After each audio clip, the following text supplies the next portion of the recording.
Chinedu sat by the window of his small classroom, his chin resting on his hand as he gazed out at the red roofs of Nsukka. His notebook lay open, half filled with neat equations, though his mind had drifted far from mathematics. He wasn't thinking of numbers, he was thinking of planes soaring above the clouds, of foreign cities bustling with energy, of campuses abroad with libraries taller than any building in his village. He dreamed of studying in one of them, America, maybe, or even the United Kingdom. He longed for knowledge that reached beyond the walls of this classroom, knowledge that could change his life and the lives of his family. But dreams were heavy things in Nsukka. His father was a mechanic who often came home with grease-stained hands and tired eyes. His mother sold vegetables in the market, her profits often swallowed by household expenses. Every naira counted. University fees in Nigeria were already a struggle, let alone tuition abroad. Still, Chinedu carried the dream like a secret fire in his chest, refusing to let it go. He believed one day, somehow, he would make it. The teacher's chalk screeched against the blackboard, snapping him out of his thoughts.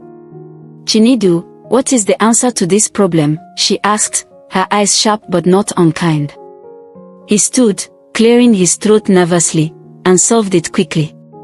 A faint smile tugged at the corners of her lips as she nodded. Chinedu sat back down, but her smile lingered in his mind.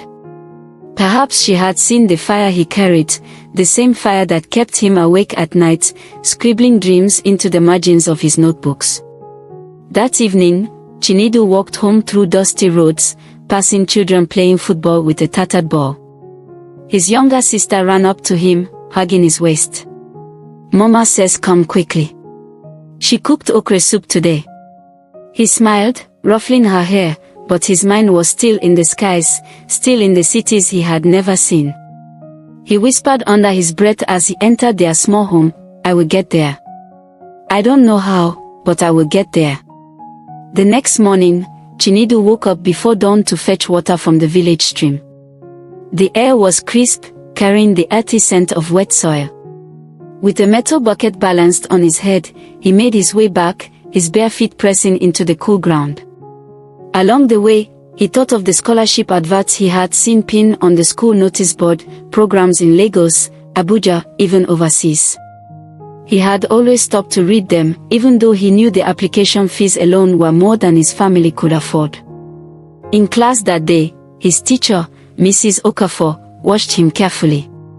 She had noticed the way his eyes lit up during lessons, the way he asked questions that stretched far beyond the textbook. She saw something in him, a hunger, a spark that reminded her of her younger self. That evening, after class, she asked him to stay behind. "Chinedu," she said softly, "you dream of studying abroad, don't you?" His eyes widened, caught between surprise and fear. "Yes, more," he admitted after a pause, his voice barely above a whisper. She smiled knowingly. "Dreams like yours are not impossible. Sometimes, the world makes room for those who refuse to give up." She handed him a slip of paper. It was an application form for a scholarship program sponsored by an international foundation. He looked at it as though it were a key to another universe. But as he read through the requirements, doubt crept in. The essays, the recommendation letters, the competition, it felt overwhelming. "Ma, I don't think I can," he began. "Chinedu," she interrupted firmly, "you can. And I will help you."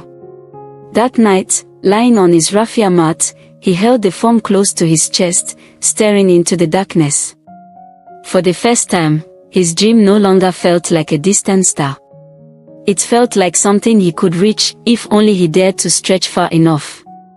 Days turned into weeks as Chinedu worked tirelessly on his scholarship application. He borrowed books from the library, studying late into the night under the dim glow of a kerosene lantern. His essays were written again and again, each draft sharper, more heartfelt than the last. Mrs. Okafor guided him patiently, offering feedback and encouragement when his self-doubt grew too loud. There were nights when he thought of giving up. The forms seemed endless, the questions intimidating.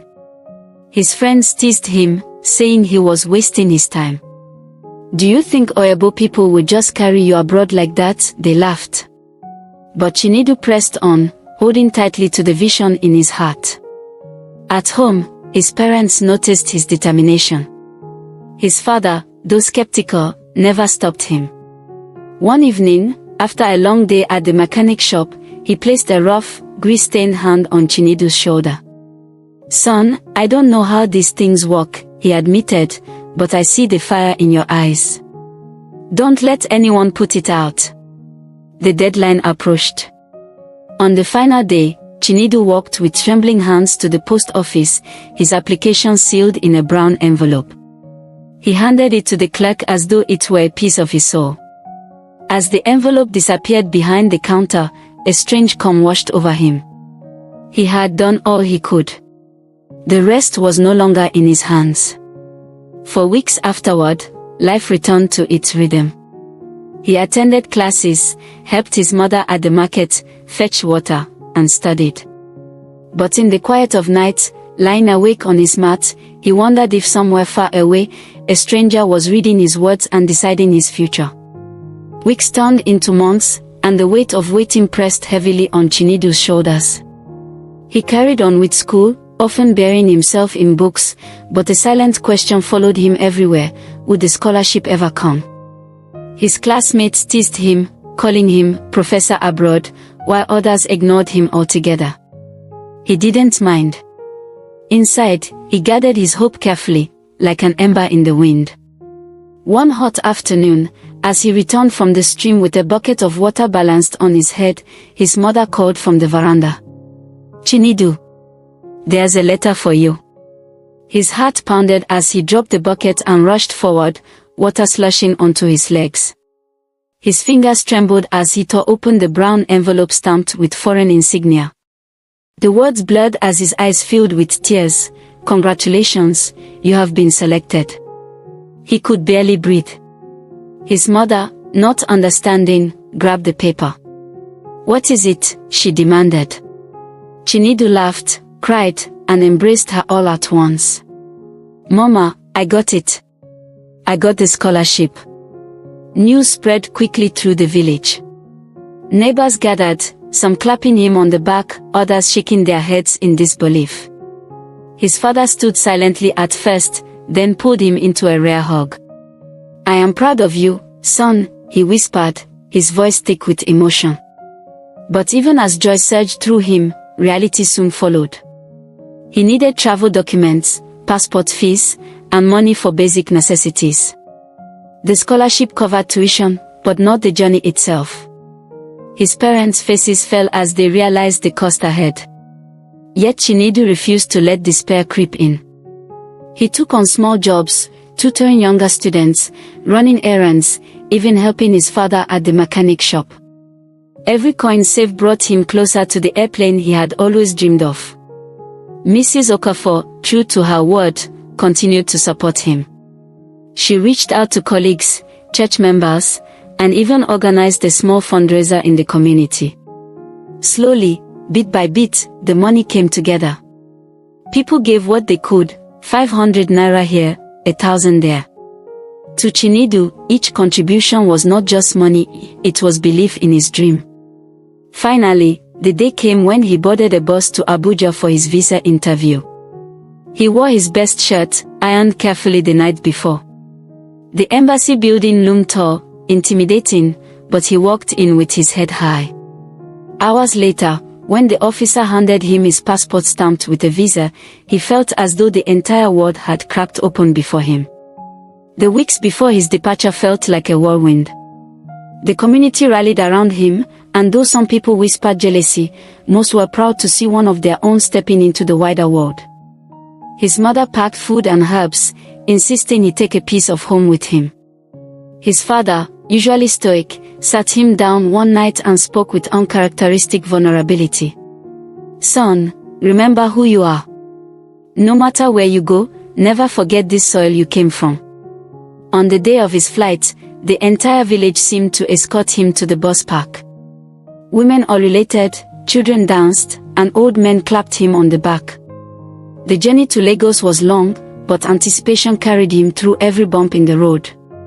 At the airport, he stood in awe, staring at planes as massive birds preparing to lift him into the sky.